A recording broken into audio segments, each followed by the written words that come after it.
اللہ تبارک و تعالی کے جو نیک بندے ہیں، جو انبیاء ہیں، صدیقین ہیں، شہداء ہیں، صالحین ہیں، پھر اس امت میں نبی پاک صلی اللہ علیہ وسلم کے صحابہ کرام، اہل بیت اطہار، تابعین، محدثین، مفسرین، رب تعالیٰ کے یہ سارے بندے وہ ہیں جنہوں نے اللہ کے دین کی بڑی خدمت کی۔ اپنی جتنی صلاحیتیں اللہ نے انہیں دی تھیں وہ ساری دین کے لیے انہوں نے خرچ کی۔ ان لوگوں نے اپنے اوقات سارے دین کو دے دیے، مالی وسائل جتنے ان کے پاس موجود تھے وہ سارے انہوں نے دین کو دیے۔ تبلیغ دین، اشاعت دین، ترویج دین، تشریحات دین، کتاب و سنت کے ابلاغ کے لیے جو وہ کر سکتے تھے انہوں نے سر دھڑ کی بازی لگا کے وہ کام کیا۔ آج جو دین ہم تک پہنچا ہے تو یہ اس دین میں وہ جو مخلص لوگ تھے جنہوں نے صحیح معنوں میں جد و جہد کی تھی، یہ ان کی برکت ہے کہ دین کی تعلیمات اللہ کے فضل سے ہمارے پاس موجود ہیں۔ اللہ تبارک و تعالیٰ نہ اپنے بندوں سے بڑی محبت فرماتا ہے، اور رب کریم تو ساری مخلوق سے بڑا پیار کرتا ہے، لیکن اگر کوئی بندہ نیک بھی ہو، صالح بھی ہو، پرہیزگار بھی ہو، پھر تو وہ اللہ کا محبوب بن جاتا ہے۔ اور رب کریم کی یہ بھی منشا ہے، اللہ تعالیٰ کی یہ بھی رضا ہے کہ جس سے اللہ محبت کرتا ہے نا، اس سے لوگ بھی محبت کریں۔ قرآن مجید میں اللہ کریم نے فرمایا ان الذین آمنوا وعملوا الصالحات سیجعل لهم الرحمن ودا، بے شک جو لوگ ایمان لانے کے بعد نیک اعمال کریں، رحمان لوگوں کے دلوں میں ان کی محبت پیدا فرما دے گا۔ صحیح بخاری اور صحیح مسلم میں حدیث ہے، نبی پاک علیہ السلام فرماتے ہیں جب اللہ تعالیٰ کسی بندے سے محبت کرتا ہے تو حضرت جبریل امین علیہ السلام کو بلاتا ہے اور بلا کر کے فرماتے ہیں جبریل میں فلاں آدمی سے محبت کرتا ہوں، آسمان دنیا پہ اعلان کر دو کہ سارے لوگ اس سے محبت کریں۔ اور پھر فرماتے ہیں کہ اے جبریل امین علیہ السلام، آپ دنیا میں لوگوں کے دلوں میں یہ بات ڈال دیں کہ اللہ فلاں آدمی سے پیار کرتا ہے، لہذا سارے اس سے محبت کرو۔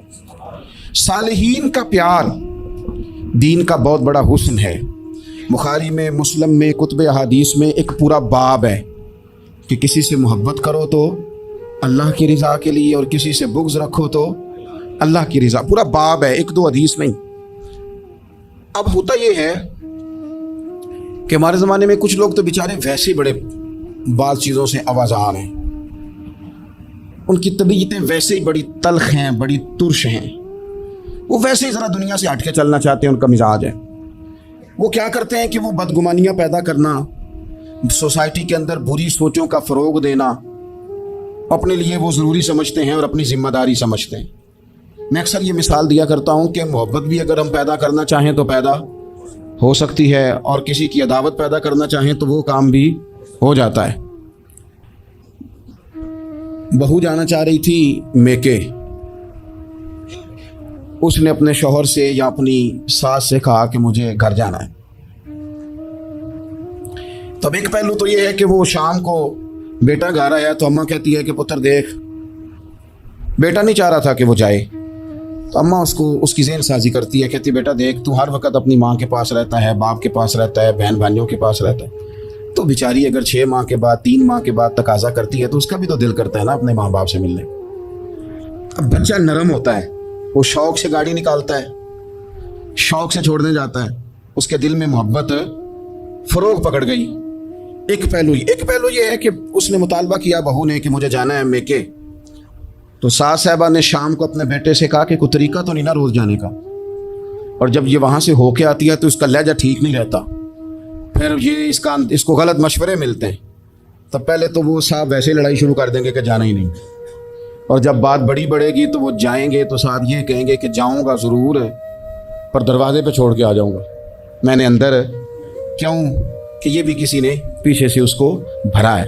آپ کسی بندے کے بارے میں بھی، کسی کے بارے میں، ہمارے تمام جگہوں پہ اسی طرح ہی ہوتا ہے، دوستوں کی محفل ہو، تنظیمیں ہوں، ہمارے دفاتر ہوں، سب جگہ کچھ لوگ باقاعدہ کام کرتے ہیں نفرتیں بھرنے کا، اور فلانا تم نے دیکھا کیا کر رہا تھا، ذہن بناتے ہیں، بندہ اس سے الرجی کھانے لگتا ہے، نفرت کرتا ہے، کچھ ذہن بناتے ہیں یار کتنا بھلا آدمی ہے، دیکھو کتنے وقت پہ آتا ہے، بیچارہ گھر میں اس کے کوئی اور ہے بھی نہیں پھر بھی چھٹی نہیں کرتا، وقت پہ آتا ہے۔ تو یہ ذہن سازی نفرتوں کی بھی لوگ کرتے ہیں، محبتوں کی بھی۔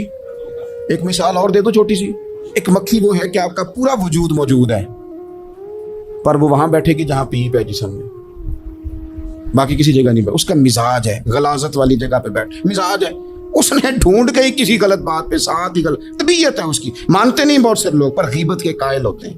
ذہن میں فطور ہوتا ہے, بیٹھنا ہی غلط جگہ پہ, حالانکہ باقی سارا جسم موجود ہے.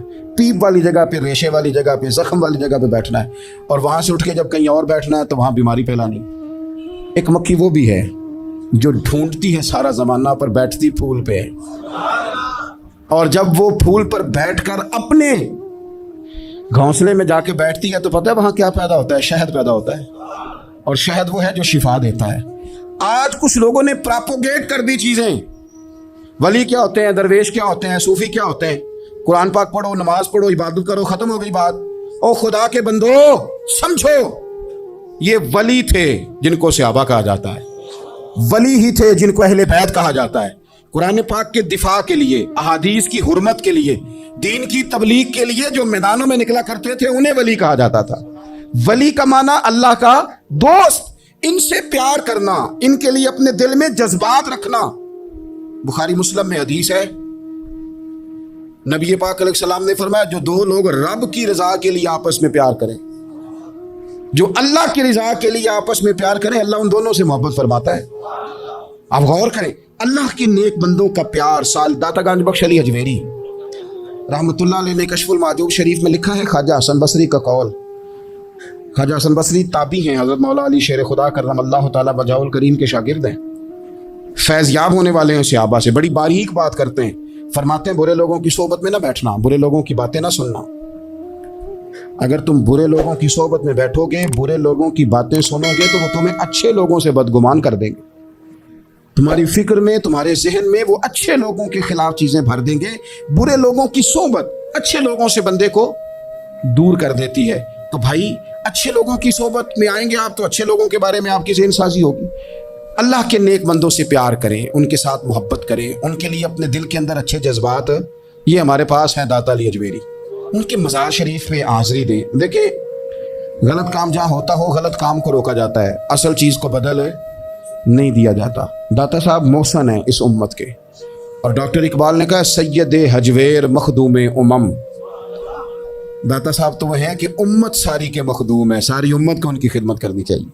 داتا صاحب رحمۃ اللہ تعالیٰ علیہ کی کشف المعجوب آپ پڑھیں تو سطر سطر روشنی, جگہ جگہ آپ کے لیے خیر, تعلیمات. داتا صاحب نے دین کا کام کیا, ڈیوٹی کی. اس شریف پہ تو میں بھی نہیں جا پاتا, رش بڑا ہوتا ہے, خرافات بھی بعض جگہ پہ بڑی ہوتی ہیں, بعض ایسے کام ہوتے ہیں جو قطعاً نہیں ہونے چاہیے, اور ان کی ہر فورم پہ مذمت ہونی چاہیے. پر ہمیں داتا صاحب کی حاضری تو نہیں نہ چھوڑنی چاہیے. ہمیں تو کوشش چلے عرس سے پہلے یا عرس کے بعد, میری اپیل ہے ضرور جائیے گا. اور جا کے نا تو ضروری نہیں کہ آپ کوئی خاص دل کے اندر بات ہی لے کے جائیں. آپ داتا صاحب جا کر صرف اتنا کہیں کہ حضور آپ نے جو دین کی خدمت کی, ہم تو اس خدمت پر آپ کو سلامی دینے آئے ہیں, ہم تو صرف سلام کرنے ہیں کہ آپ نے کمال نوکری کی دین. اپنے بزرگوں کے ساتھ اپنی عقیدت, اپنی ارادت, اپنی محبت, اپنا پیار مضبوط کریں. ان کے لیے اپنے دلوں کے اندر خیر کے جذبات ہمیشہ رکھیں.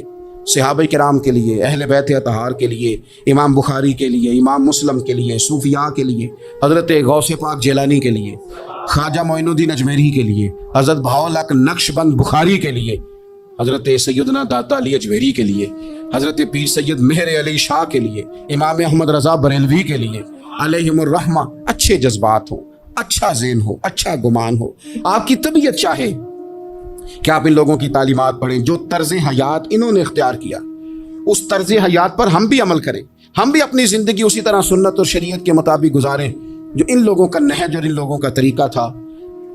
ترغیب و ترہیب میں نا ایک روایت موجود ہے.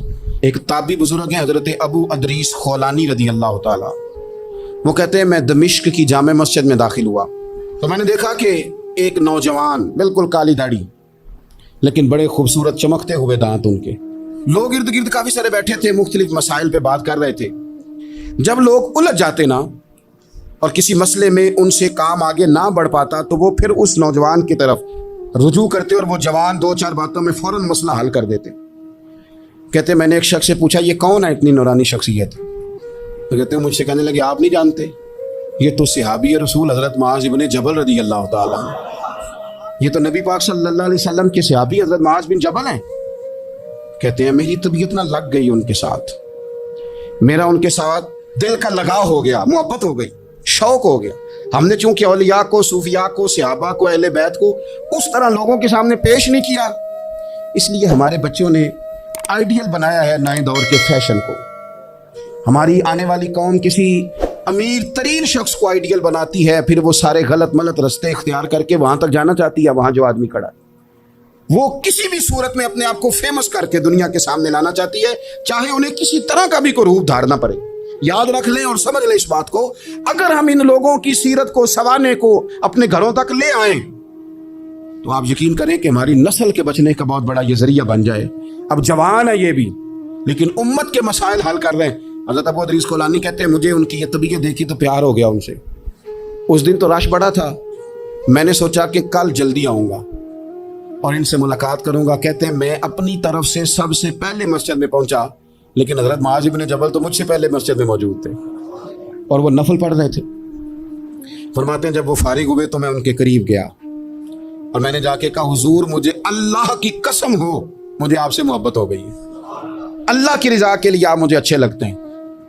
مشکاۃ شریف میں نا ایک حدیث ہے, حضور نے فرمایا جس سے تم محبت کرو نا اللہ کی رضا کے لیے اسے بتاؤ بھی کہ مجھے آپ سے محبت ہے, اسے بتاؤ بھی تاکہ وہ بھی آپ کے لیے اچھے جذبہ. محبت جو ہوتی ہے یہ اظہار کی محتاج تو نہیں ہوتی, لیکن محبت میں اظہار ضرور ہوتا ہے, محتاج تو نہیں, لیکن ہر چیز دل میں رکھنے کی نہیں ہوتی. کچھ زبان سے کہنے کی بھی ہوتی ہے, کچھ کہنے کی چیزیں بھی ہوتی ہیں اور وہ کہہ بھی دینی چاہیے, لیکن اتنی ہی کہنی چاہیے جتنی ضرورت ہو. 2 4 5 قدم آگے بڑھ کے نہیں, اس میں بھی تکلف آ جاتا ہے, تصنع آ جاتی ہے, بناوٹ آ جاتی. فرمایا حضور مجھے اللہ کی قسم مجھے آپ سے پیار ہے. تو حضرت معاذ ابن جبل مسکرائے اور مسکرا کے فرمانے لگے کیا کہا تم نے؟ کہا حضور اللہ کی قسم آپ سے پیار ہے. فرمایا پھر سوچ کے کہیے. کہا اللہ کی قسم آپ سے پیار ہے. فرماتے انہوں نے نا میرا کپڑا پکڑ کے مجھے کھینچا اور قریب کر کے کہنے لگے سن پھر میں نے نبی پاک سے سنا ہے جو 2 بندے رب کی رضا کے لیے آپس میں محبت کریں اللہ کی محبت ان کے لیے واجب ہو جاتی ہے, پھر اللہ ان سے پیار کرتا ہے اگر وہ اللہ کی رضا کے لیے محبت کریں. ہماری محبتوں میں نا دنیاوی اغراض بڑھیں. اوئے ہوئے ہوئے ہر دعوت صرف اسی لیے ہوتی ہے کہ وہ بندہ بلاؤ جو میرے کام آئے گا. ہر تحفہ اس لیے آگے کی طرف روانہ کیا جاتا ہے کہ اس شخص کو بلاؤ جو کل میرے کام آئے گا. عزیز بھائی, اللہ کے نیک بندے سے اللہ کا بندہ سمجھ کے پیار کرے, اور اللہ کا نیک بندہ سمجھ کے اس کے ساتھ فوٹو آنا ضروری نہیں, اس کے ساتھ پیار ہونا ضروری ہے. اور اگر محبت اخلاص والی ہو, پیار والی ہو, عقیدت والی ہو, تو حضرت ابو ذر غفاری نے تو کہا تھا یا رسول اللہ اگر بندہ کسی نیک بندے سے پیار کرے نہ اسے مل سکے نہ اس طرح کے کام کر سکے پھر بھی کوئی نتیجہ نکلے گا, تو حضور نے فرمایا پیار خالص کرے اللہ قیامت کے دن دونوں کو جمع فرما دے گا. جو جس سے محبت کرے گا صبح قیامت اسی کے ساتھ ہوگا. شاید اسی لیے کسی پنجابی کے شاعر نے کہا تھا کہ اساں جے ہاں گناہ جاندہ جدوں اعمال نامہ فرول ہوئے, ذرے ذرے نے سامنے آ جانا ہے, جو منہ تھی بولیا بول ہوئے, اساں بھی کول حضور دے بیٹھ رہنا ہے, لکھ عمل ترکڑی تول ہوئے, اودوں کولوں کی رب نے حساب لینا جڑا بیٹھا ہی محمد دے کول ہو.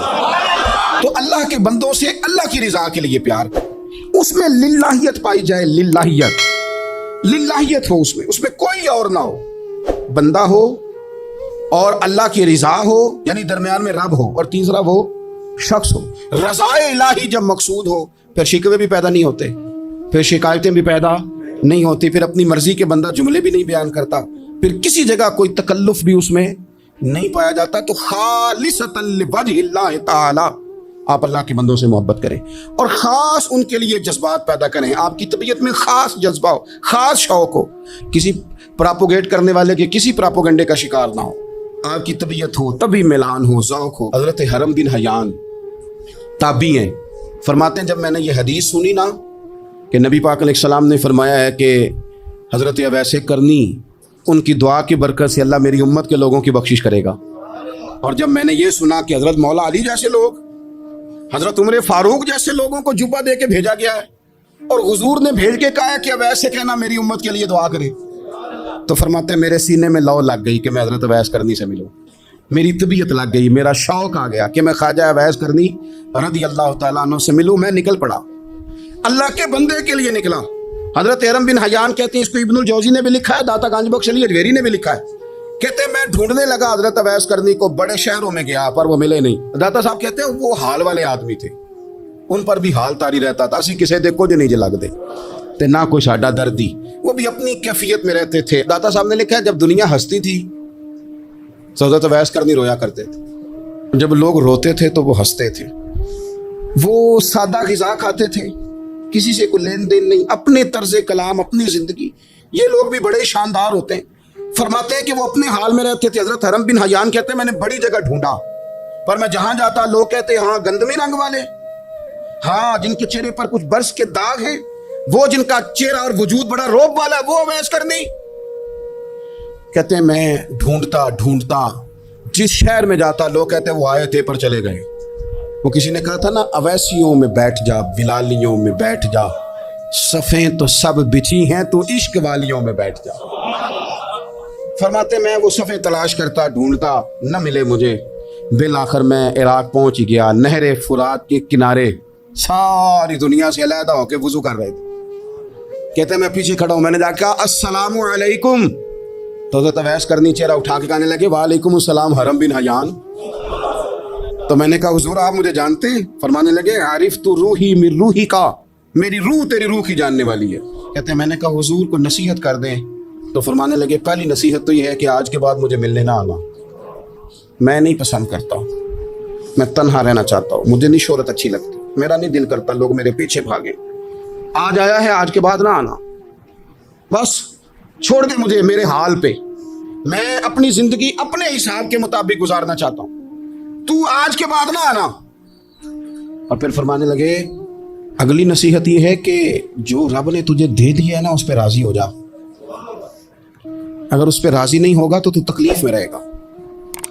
فرماتے ہیں میں نے پھر کہا میرے لیے دعا کر دے، تو انہوں نے ہاتھ اٹھائے، کہنے لگے یا اللہ میری اور اس کی جنت میں ملاقات کرا دینا۔ تو نے چہرے پہ ہاتھ پھیرے اور فرمانے لگے اب تو جا، میں کوشش کروں گا تجھے دعاؤں میں یاد رکھوں، تو بھی کوشش کرنا مجھے دعا میں یاد رکھنا۔ فرماتے ہیں یہ کہتے کہتے نا وہ رستہ بدل گئے، اور گلی کا کونا وہ جب مڑے تو پھر میں ڈھونڈتا رہا، دوبارہ زندگی بھر ملے نہیں، لیکن میرا پیار سچا تھا، وہ مجھے ویسے تو نہیں ملے پر خواب میں کئی دفعہ مل جاتے ہیں، اور خواب میری وچ بھی آیا ماہی، تو میں پھر ਉਹਦੇ گل وچ پا لਈਆਂ ਬਾਹਾਂ، ਤੇ ਡਰ ਦੀ ਮਾਰੀ ਅੱਖ ਵੀ ਨਾ ਖੋਲਾਂ ਕਿਤੇ ਫੇਰ ਵਿਛੜ ਨਾ ਜਾਵਾਂ۔